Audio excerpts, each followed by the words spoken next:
dunia tanaman.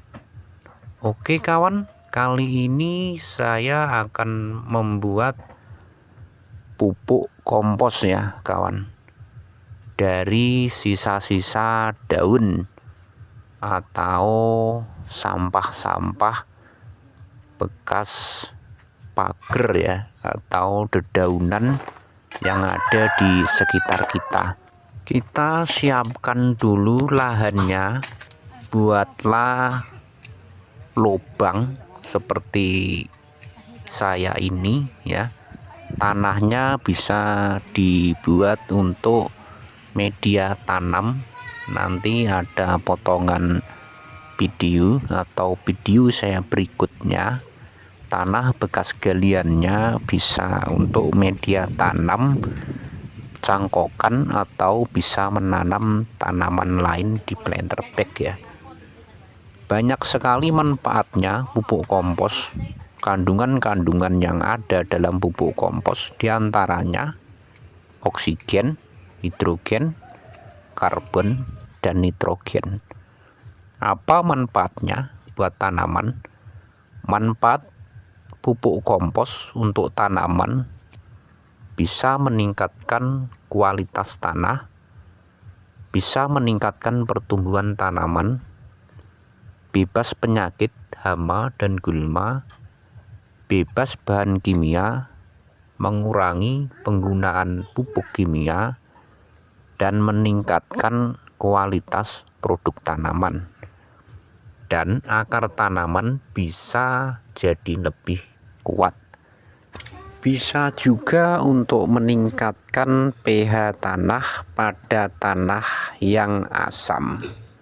Hujan yang berkepanjangan seperti saat ini bisa mengakibatkan tanah menjadi asam. Hal ini karena ion-ion yang terdapat pada tanah seperti Mg atau mangan, Ca atau kalsium, dan K adalah kalium, dan P fosfat tercuci oleh air hujan. Tanah yang asam membuat fosfor atau fosfat terikat pada A1. Lalu tanah yang asam mengandung oksigen atau O2 dalam jumlah yang sedikit, sehingga bakteri aerob yang terdapat pada tanah tidak dapat menguraikan bahan-bahan organik dalam tanah. Cara membuat pupuk kompos ada dua cara, yaitu proses aerob atau membutuhkan udara, dan dua, proses anaerob atau tanpa udara. Apa itu proses aerob? Proses aerob adalah memerlukan tempat yang terbuka dan memiliki sirkulasi yang baik. Prosesnya memakan waktu kurang lebih selama 2 bulan. Apa itu proses anaerob atau tanpa udara? Pembuatan kompos dengan proses ini harus dilakukan di tempat tertutup dan perlu adanya aktivator atau starter yang berupa mikroorganisme untuk mempercepat proses pembuatan kompos.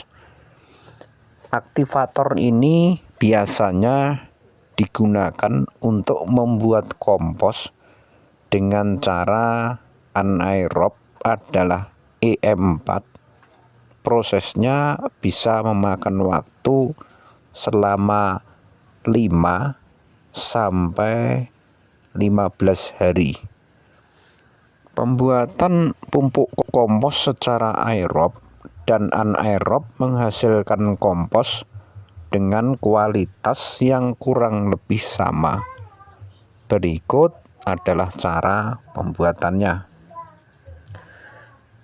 Pembuatan pupuk kompos secara normal atau aerob, caranya arang sekam hijau-hijauan atau jerami atau sekam, atau seperti di video saya ini, sampah-sampah yang berbahan hijau dicampur dengan kapur bubuk atau kotoran ternak. Siapkan bak pengomposan dengan lebar 1 kali 1,5. Lebih baik jika diberi peneduh untuk menghindari hujan seperti ini ya kawan. Bahan-bahannya dipecah menjadi potongan kecil. Susun semua bahan secara berlapis di dalam bak atau di dalam tanah seperti ini. Lalu tiap lapisan disiram air hingga kelembapan 40%. Balik bahan kompos setiap minggu hingga matang, biasanya selama 8 minggu ya kawan. Jika tumpukan sampah sudah 1/3 dari tinggi semula atau sudah 1/3-nya ya tumpukannya, itu tanda-tandanya udah bisa dipanen ya, atau teksturnya udah hancur ya, dan baunya tidak terlalu menyengat. Warnanya pun berbeda, sudah agak ke coklat-coklatan. Nah itu biasanya sudah siap, pupuk kompos sudah siap untuk digunakan ya. Untuk proses pembuatan kompos anaerobnya belum saya bisa bikinkan untuk saat ini ya, karena waktunya belum memungkinkan ya. Ini baru untuk proses pembuatan pupuk aerob ya. Mungkin di lain waktu atau di lain kesempatan saya bikinkan videonya ya kawan-kawan. Ini menurut versi atau cuman pengalaman saya pribadi ya. Mungkin teman-teman atau kawan-kawan di luar sana bisa menambahkan atau mengkritik cara saya ya, atau menambah ilmu untuk saya, karena ini hanya sekedar hobi atau pengalaman saya ya kawan-kawan.